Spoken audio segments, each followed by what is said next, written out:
My mission is simple, to make you money. I'm here to level the playing field for all investors.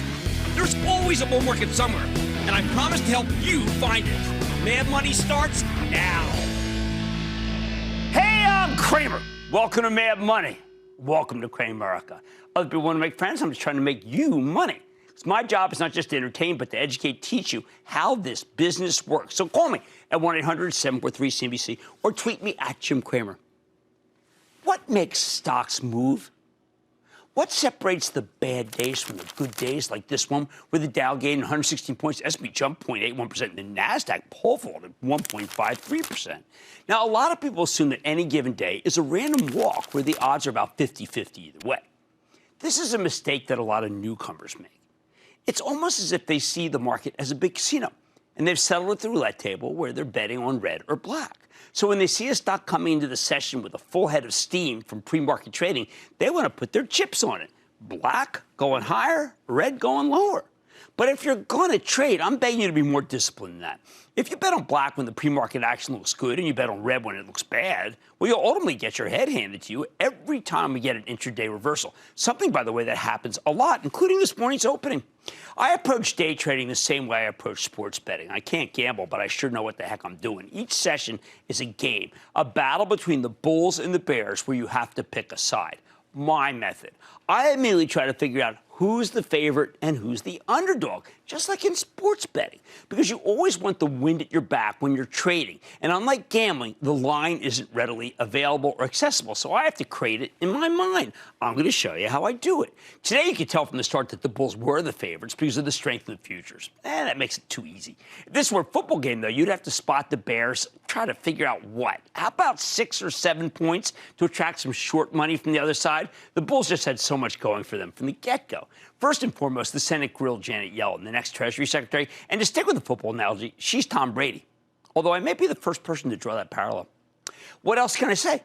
I had no worries about Yellen in front of the Senate. She was so sure-handed. Over and over again, she made the case for full employment agenda to help people who don't have jobs and need to put food on the table. That means Yellen wants to spend a lot of money.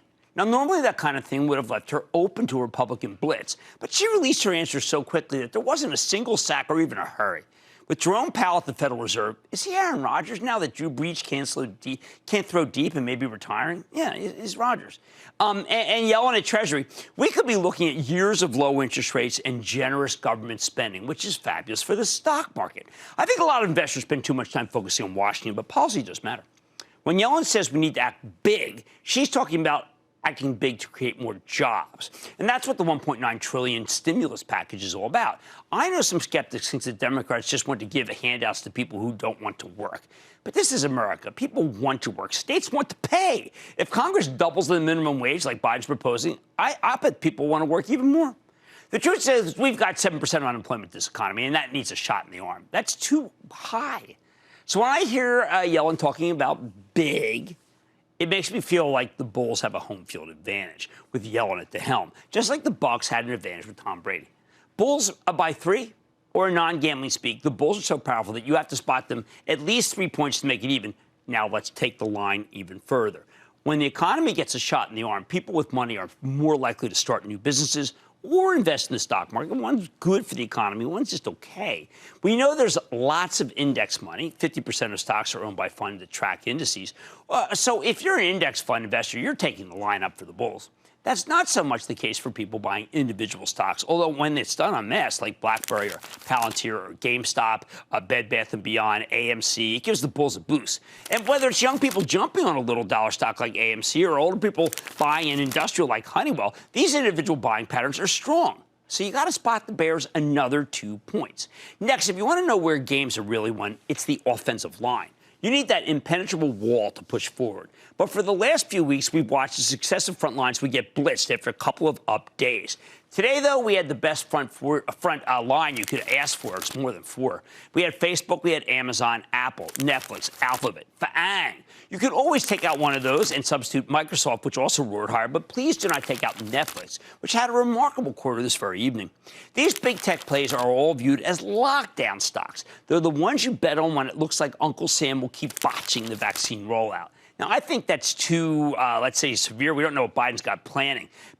Not the vaccine stuff. I mean, we have really botched the roll. But the way we view FANG is really incorrect. They're portrayed as stocks you buy when the economy locks down and sell when the economy reopens. While they do just fine during lockdown, they also do just fine when we reopen, and that's what people seem to realize today. Think about it. Reopening means travel comes back, which happens to be Alphabet's biggest advertisers, and they'll start spending again. You can make a similar case for Facebook and for Amazon. Meanwhile, Netflix is skyrocketing after hours trading because it reports some spectacular subscriber numbers. They added 8.5 million paid subs when Wall Street was looking for 6 million. That's incredible, and it means it's here to stay. As for Apple, I listen to Yellen, and she's not a cold warrior like Trump's team. She wants China to behave, but she's not trying to roll back globalization, not at all. And that is great news for Apple, which is much loved in China, but didn't trade as high as it should have because Trump inspired political risk. I want you to put it all together, and then you need to see that you got to spot the bears another couple points. This is how something becomes a favorite. Finally, you have the remarkable run the semiconductors, especially the 5G plays. Now, last week I recommended a bunch of 5G stocks, and many of them just exploded higher today. Inseego, which I told you to buy, up 23%. Fastly, up 8% on the list. I said Skyworks and Marvell both work, up 6%. Taiwan Semi 5, Qualcomm 4. Honestly, it's a hard move to explain. Big Spectrum auction this week. Internet of Things, Apple business, shortages worldwide. Aha, that's my bet. What matters is that it's coloring every screen green. Shortage after shortage after shortage. Of course, the bears are not without weapons of their own. We got good numbers from Bank of America and great ones from Goldman Sachs, but because both stocks came in very hot, Wall Street yawned. They actually got hit. Even accounting for that, though, the Bears were massively outgunned today. So for today's game, you had to spot the Bears 7 points to make things even, meaning the Bulls had a big edge and the Bears needed some intraday help to turn the green tape red, and they didn't get it. They needed something disruptive from President Trump. He's been good at that. No Twitter access. He's been pretty quiet. Maybe a misstep from Janet Yellen might have done that, but she didn't make any more than Brady did. Maybe a disappointment for the banks, which ended up delivering excellent numbers, but people yawned. Now, the great thing about the stock market is that, unlike betting on football, there is no point spread. There's not even a VIG. Well, now that there's no commission trading, you don't have to spot the Bears 7. You just sop it all up. It's a level playing field. So if you're going to bet against the favorite, you need a game changer to move the mental line, or I should say the money line. Today, though, I saw nothing that made me think the line was wrong, which is why stocks stayed so strong. But the bottom line, if you're new to trading, not investing, but trading, because this is very rarely that I'm discussing trading, you don't want to go home long. Every day is a new game, so don't just roll over your bets. That's my advice to you traders. With Biden's inauguration tomorrow, we have no idea how that session will go. Maybe the Bears will be in charge. But if you do the work to figure out who's the favorite and by how much, you'll be in a much better position than the gambler who buys hot stocks, betting they'll stay hot for the duration and never sells a share. Don't miss a second of Mad Money. Follow @Jim Cramer on Twitter. Have a question? Tweet Cramer. #MadTweets. Send Jim an email to madmoney@cnbc.com or give us a call at 1-800-743-CNBC. Miss something? Head to madmoney.cnbc.com. Shepard Smith here. Thanks for watching CNBC on YouTube.